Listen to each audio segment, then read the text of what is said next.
бирден команда бергенде аткарабыз.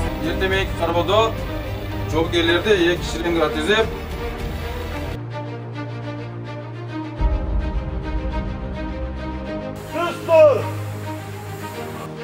жигит киши бир эле жолу ант берет.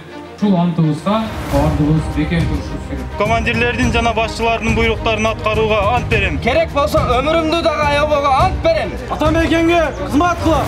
Кыргыз Республикасынын жарандарынын жалпыга бирдей аскердик милдеттери жөнүндө, аскердик жана альтернативдик кызматтар жөнүндө мыйзамына ылайык, аскер комиссариаттарында жана топтоо пункттарында жарандарды мобилизациялык резервдин жыйындарына чакыруу иш-чаралары үстүбүздөгү жылдын апрель айынан чакыртыла баштаган. Мобилизациялык резервдин жыйыны 36806 аскер бөлүгүнүн базасында өтүүдө. Мобилизациялык резервдин жыйынына Кыргыз Республикасынын бардык региондорунан келген 22 жаштан 40 жашка чейинки жарандары чакырылып, алар 1 ай бою аскердик негизги талаптарды окуп үйрөнүп, бүгүн 2022 жылдын 7-майында мобилизациялык резервдин жыйынына келген 250 жоокер аскердик антка келтирилди. Кыргызстандын эркиндигин жана көз карандысыздыгын коргоо үчүн бар күчүмдү, керек болсо өмүрүмдү да аябоого ант берем.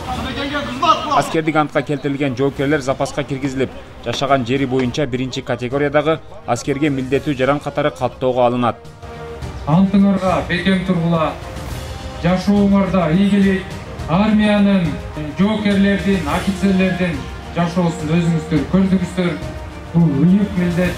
Кандай тармакта иш жүргүзсөңөр дагы ишиңерге ийгилик.